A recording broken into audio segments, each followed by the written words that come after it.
عمران خان کا جو ویژن تھا وہ یہ ویژن کبھی نہیں تھا کہ اب وزراء کے بھرتی کے جو ہیں کروڑوں لیے جا رہے ہیں. یعنی وزیر جو ہیں وہ پیسوں پہ لگیں گے تو پھر وہ آگے جا کے پبلک سروس کریں گے.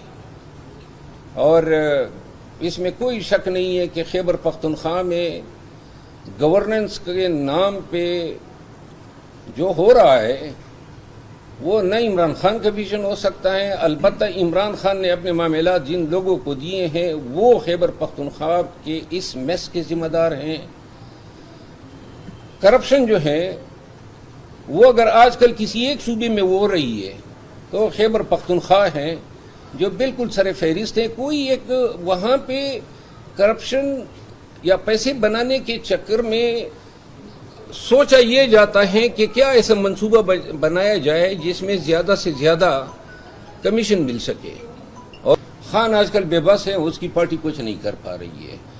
کوئی مستقبل میں مجھے کوئی امید نظر نہیں آ رہی ہے کہ خان کے لیے آسانیاں. اور اس کی وجہ یہ ہے ماضی میں ہم نے 3 دفعہ اسٹیبلشمنٹ کے ساتھ مذاکرات کیے اور مذاکرات ہمیشہ اس وقت ہوئے جب ہم سڑکوں پہ ہوتے تھے.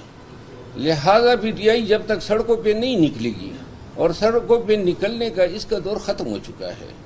اور اگر لیڈرشپ جو ہیں ابھی بھی انہوں نے ہوش کے ناخن نہ لیے تو یہ جو پارٹی ہے یہ دم توڑ جائے گی.